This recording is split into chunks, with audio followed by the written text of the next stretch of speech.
जय हिंद साथियों। तो बीएसएफ एचएससीएम एएसआई के फिजिकल में थोड़ा सा डिले हुआ है। इसका फिजिकल जो पहले 20 मई के आसपास समाप्त होना था वो अब थोड़ा सा और डिले होकर जून तक चला गया है। तो इसके एग्ज़ाम में भी थोड़ी सी देरी होगी क्योंकि जब जून तक इसके फिजिकल समाप्त होंगे। हालांकि स्टार्टिंग में यहाँ पर जून का टाइमिंग है, अगर आप लोग देखेंगे तो फिजिकल जो लास्ट डेट तक चलेगा वो 2 जून है। तो 2 जून तक आप लोगों के फिजिकल चलने वाले हैं। 2 जून तक फिजिकल चलेंगे, उसके बाद फिजिकल समाप्त हो जाएगा। 2 जून इसके फिजिकल का लास्ट डेट है। तो अब आपके जो एग्ज़ाम होंगे वो तो जून के बाद ही होंगे। अब देखिए, अगर 2 जून तक एग्ज़ाम हो जाते हैं, हालांकि इस बार RFID बेस फिजिकल हो रहे हैं तो ज़्यादा टाइम नहीं लगेगा सारा डेटा कलेक्ट करने में। फिजिकल होने के 10 से 15 दिन बाद ही सारा डेटा कलेक्ट हो जाता है, क्योंकि RFID बेस जब होता है तो उसी समय जब आपकी रनिंग चल रही होती है तो सारा लाइव डेटा जो है वो बोर्ड के पास चला जाता है। तो ज़्यादा समय नहीं लगेगा डेटा कलेक्ट करने में। अगर ये चाहें तो जून के लास्ट तक आप लोगों के एग्ज़ाम स्टार्ट कर सकते हैं। तो जून के लास्ट तक ही संभावना है, हो सकता है कि जुलाई तक आप लोगों का एग्ज़ाम चला जाए। जून के लास्ट से पहले कोई संभावना नहीं है। 20 जून तक भी कोई संभावना नहीं है कि आप लोगों के एग्ज़ाम हो जाएंगे। जून लास्ट या फिर जुलाई तक आप लोगों के एग्ज़ाम स्टार्ट हो पाएंगे। तो यही मान के चलिए कि अभी एग्ज़ाम में आपका थोड़ा सा टाइम लगेगा, क्योंकि अभी ये अप्रैल बीतेगा, उसके बाद पूरा मई बीतेगा, फिर जाके जून बीतेगा। तो आप लोग समझ सकते हैं कि लगभग 2 महीने से ज़्यादा समय अभी आपके एग्ज़ाम में है। तो जिनका सिलेबस कवर नहीं है, सिलेबस कवर कर लीजिए, क्योंकि देखिए इसके एग्ज़ाम में तगड़ा कंपटीशन होने वाला है। तो एग्ज़ाम में अगर आप लोग अच्छा स्कोर कर लेते हैं तो आप जो है सेलेक्ट हो जाएंगे, क्योंकि पहला जो कट ऑफ होता है इसके एग्ज़ाम का वही फर्स्ट कट ऑफ क्लियर करना ज़रूरी होता है। उसके बाद टाइपिंग में बहुत सारे लोग बाहर हो जाते हैं। तो पहले कट ऑफ में आने के बाद अगर आप लोग टाइपिंग कर लेते हैं तो आप लोग जो है इसमें सिलेक्शन ले पाएंगे। तो पहले कट ऑफ पर भी आप लोगों को फोकस करना होगा कि पहला कट ऑफ जो है वो कम से कम आपका क्लियर हो, और सिलेबस के अकॉर्डिंग आप लोग तैयारी कीजिए। अगर आप लोगों का सिलेबस अभी कंप्लीट नहीं है तो सिलेबस कंप्लीट कर लीजिए, क्योंकि अभी आप लोगों के पास समय है। जून लास्ट या फिर जुलाई ही मान के चलिए कि आप लोगों के एग्ज़ाम स्टार्ट हो पाएंगे। और सिलेबस के अकॉर्डिंग देखिए, इसके एग्ज़ाम में टोटल 100 क्वेश्चन आते हैं। तो आप लोगों को 80 प्लस का टारगेट करना होगा और इसके सिलेबस के अकॉर्डिंग पढ़ना होगा। जैसे क्लैरिकल के जो क्वेश्चंस है तो क्लैरिकल के भी क्वेश्चंस आप लोगों को लगाने हैं, क्योंकि ऐसा नहीं है कि सारा कुछ जीएस पूछा जाएगा।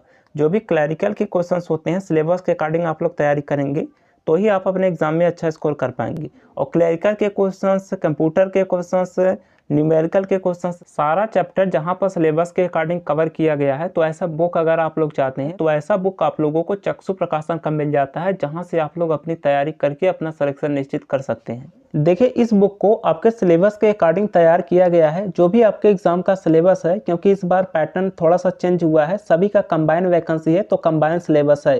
जैसे क्लैरिकल एप्टीट्यूड के कैसे क्वेश्चन पूछे जाएंगे, न्यूमेरिकल के कैसे क्वेश्चन होंगे, बेसिक कंप्यूटर के कैसे क्वेश्चन होंगे और प्रीवियस ईयर में कैसे क्वेश्चन पूछे गए थे, तो उसके बेस पर इस प्रैक्टिस सेट को तैयार किया गया है। इसमें आपका संपूर्ण सिलेबस और प्रीवियस ईयर में जो भी क्वेश्चन पूछे गए थे उसके प्रश्न दिए गए हैं। क्योंकि आपके एग्जाम में इंग्लिश के भी कुछ क्वेश्चंस पूछे जाएंगे तो इंग्लिश के भी क्वेश्चंस दिए गए हैं। अर्थात आपके एग्जाम के हर एक चैप्टर को कवर किया गया है और प्रीवियस ईयर में जो भी क्वेश्चंस आए हैं वो सारे क्वेश्चंस इसमें डाले गए हैं। तो आप समझ पाएंगे कि क्लैरिकल के कैसे क्वेश्चंस पूछे जाएंगे, कैसे क्वेश्चंस आपको लगाने हैं। तो आपकी तैयारी के लिए ये बेहतर बुक होगा। इसके जरिए आप अपने सिलेक्शन को निश्चित कर सकते हैं। और फ्रेंड्स, चक्षु का हिंदी का बुक आता है। ये हिंदी का बुक आप किसी भी एग्जाम के लिए पढ़ सकते हैं। एक बार आप इसे बाय कर लेंगे तो जितने भी एग्जाम में, चाहे स्टेट का कोई एग्जाम हो गया, यूपी पुलिस एसआई या फिर बीएसएफ एचएससीएम में जो हिंदी पूछा जाता है, किसी भी एग्जाम में जहां पर हिंदी पूछा जाता है उसके लिए ये बुक काम आएगा, क्योंकि कंपटीशन के लिए ये तैयार किया गया है। तो आप चाहे तो हिंदी का बुक भी ले सकते हैं। बाकी बीएसएफ एचएससीएम का प्रैक्टिस सेट के जरिए आप अपनी तैयारी को बेहतर कर सकते हैं, अपने पैटर्न को समझ सकते हैं, आप अपने एग्जाम में अच्छा स्कोर कर पाएंगे। तो इसे आप ऑनलाइन बाई कर सकते हैं। बाई करने का लिंक आपको वीडियो के डिस्क्रिप्शन बॉक्स में मिल जाएगा, उस पर क्लिक करके आप इसे ऑनलाइन मंगा सकते हैं। बहुत ही मिनिमम प्राइस पर ये आपके घर तक पहुंच जाएगा। तो देखिए फ्रेंड्स, इसके एग्जाम में टोटल 100 क्वेश्चंस आने हैं और इसमें टाइम सफिशिएंट मिलेगा। 1 घंटा 40 मिनट का टाइम मिलेगा। तो टाइम की कमी नहीं पड़ने वाली है। आप लोगों को बस फोकस करना होगा कि आप लोग इसमें अच्छा से अच्छा स्कोर करें। अब देखिए, यहाँ पर अगर आप हिंदी 20 में से 20 कर लेते हैं, क्योंकि हिंदी या फिर इंग्लिश जो आप चाहेंगे वो आपका यहाँ पर आएगा। तो इसमें से हिंदी, अगर आप लोग हिंदी स्टेट से हैं तो आप लोग कम से कम इसमें 17-18 कर ही सकते हैं हिंदी में। और अगर आप लोग रीजनिंग में देखें तो 18 प्लस आप लोगों को करना ही होगा। उसके बाद न्यूमेरिकल के क्वेश्चन अर्थात मैथमेटिक्स, इसमें भी आप लोगों को 18 करना ही होगा। और यहाँ पर जो क्लैरिकल के क्वेश्चंस आते हैं इसमें कम से कम आपको 15 करना होगा, क्योंकि क्लैरिकल के क्वेश्चन से ज़्यादा टफ नहीं होते हैं। बस आप लोगों को एक बार उसका पैटर्न पकड़ना होता है कि किस पैटर्न पर ये क्वेश्चन से पूछे जाते हैं। तो पैटर्न के अकॉर्डिंग आप लोग पढ़ेंगे, बस आप लोग समझ लेंगे कि कैसे इसको लगाना होता है, तो आप क्लैरिकल में भी अच्छे स्कोर कर पाएंगे। क्योंकि ज़्यादा इसमें जीएस है नहीं, तो स्कोरिंग सब्जेक्ट है। बाकी कंप्यूटर में भी आप लोगों को 15 प्लस का टारगेट करना चाहिए।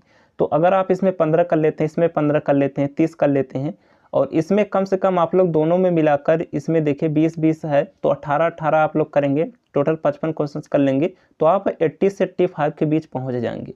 तो ये आपका टारगेट होना चाहिए, क्योंकि स्कोरिंग सब्जेक्ट है, ज़्यादा जीएस इसमें नहीं पूछा जाएगा। क्लैरिकल के क्वेश्चंस आएंगे तो आप लोग जो है इसमें अच्छा स्कोर कर सकते हैं। तो आई होप आप लोग सब कुछ समझ गए होंगे। आप लोग अपने एग्जाम में कम से कम 80 प्लस का टारगेट रखिएगा, क्योंकि पहला कट ऑफ हाई जाने की संभावना है। उसके बाद भले ही टाइपिंग के बाद ज़्यादा ना बढ़े, टाइपिंग में बहुत सारे लोग फेल हो, क्योंकि हर साल टाइपिंग अलग अलग होता है। जैसे पिछली बार सीआईएसएफ में थोड़ा नॉर्मल हुआ था, जबकि सीआरपीएफ में जो हुआ था वो टफ हुआ था, और इस बार सीआरपीएफ इसमें इंक्लूड है, तो संभावना यही है कि टाइपिंग इस बार टफ होने वाली है। बाकी देखते हैं आगे क्या कुछ होता है। पहला एग्जाम आपको निकालना है ताकि आप टाइपिंग में पहुंच सके, तो आप लोग अपने एग्जाम में 80 प्लस का टारगेट कीजिएगा। चलिए, बाकी कोई डाउट है कमेंट बॉक्स में पूछिएगा। मॉक टेस्ट आप लोग लगाते रहिए और देखिए कि आपके एग्जाम में कितने बन रहे हैं, और जो भी अपडेट आएगा इन्फॉर्म करेंगे। जून लास्ट या फिर जुलाई में ही आपके एग्जाम होने की संभावना है। चलिए, मिलते हैं नेक्स्ट वीडियो में, तब तक लिए जय हिंद।